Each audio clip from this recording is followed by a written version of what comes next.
Mapalad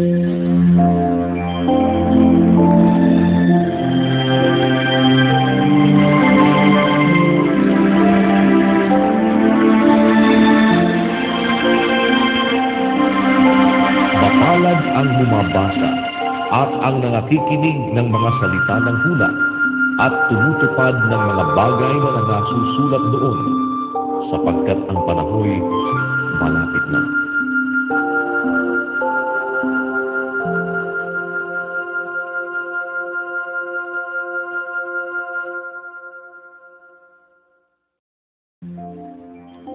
Roma, Kapitulo 16. Ipinagtatagubilin ko sa inyo si Febe na ating kapatid na babae na diakono sa iglesia na nasa Sencrea, upang tanggapin ninyo siya sa Panginoon ayon sa nararapat sa mga banal, at tulungan ninyo siya sa anumang bagay na magiging kailangan niya sa inyo, sapagkat siya namay naging katulong ng marami at ng ating sarili naman.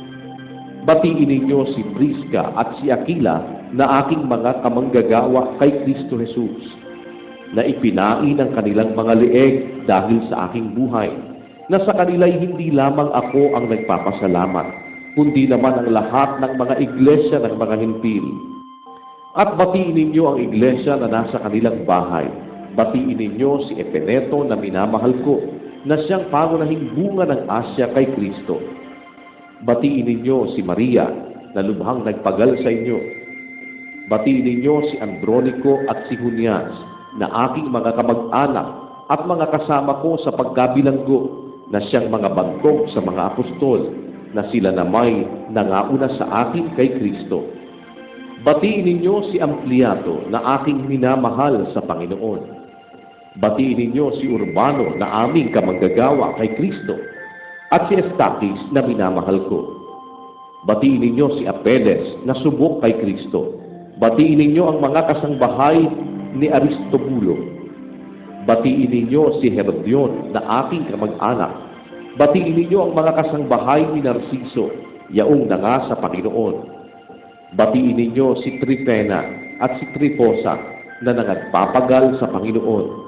Batiin ninyo si Persida na minamahal, na lubhang nagpagal sa Panginoon. Batiin ninyo si Rufo na hinirang sa Panginoon, at ang kanyang ina at akin. Batiin ninyo si Asyncrito, si Plefonte, si Hermes, si Patrobas, si Hermas, at ang mga kapatid na kasama nila. Batiin ninyo si Filologo at si Julia, si Nereo at ang kanyang kapatid na babae, at si Olimpas at ang lahat ng mga banal na kasama nila. Mangagbatian kayo ng banal na halik. Binabati kayo ng lahat ng mga iglesia ni Kristo. Ngayon ipinamamanhig ko sa inyo, mga kapatid, na tandaan ninyo yaong mga pinanggagalingan ng pagkakabahabahagi at ng mga kapitisuran laban sa mga aral na inyong nangapag-aralan, at kayo'y magsilayo sa kanila. Sapagkat ang mga gayon ay hindi nagsisipaglingkod sa Kristong Panginoon, kundi sa kanilang sariling tiyan, at sa pamamagitan ng kanilang mabuting pananalita at maiinam na mga talumpati ay dinadaya ang mga puso ng mga walang malay. Sapagkat ang inyong pagtalima ay naging bantog sa lahat ng mga tao, kaya't nagagalak ako tungkol sa inyo. Datapwat ibig ko na kayo'y maging marunong sa kabutihan at musmo sa kasamaan.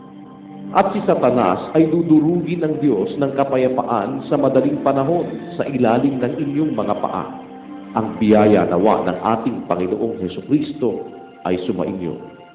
Binabati kayo ni Timoteo na aking kamanggagawa, at ni Lucio, at ni Jason, at ni Sosipatro na aking mga kamag-anak. Akong si Tercio na sumusulat ng sulat na ito ay bumabati sa inyo sa Panginoon. Binabati kayo ni Gayo na pinanunuluyanan ko, at ng buong iglesia. Binabati kayo ni Erasto na ingat yaman ng bayan, at ng kapatid na si Cuarto. Ang biyaya ng ating Panginoong Hesukristo ay sumainyong lahat. Siya nawa.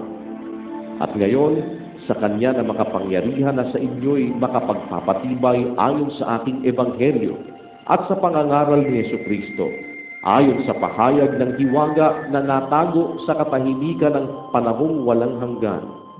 Datapwat nahayag na ngayon at sa pamamagitan ng mga kasulatan ng mga propeta, ayon sa ipinag-utos ng Diyos na walang hanggan, ay ipinakilala sa lahat ng mga bansa upang magsitalima sa pananampalataya. Sa iisang Diyos na marunong sa pamamagitan ni Hesukristo na sumasa Kanya ang kaluwalhatian, magpakailanman siya nawa.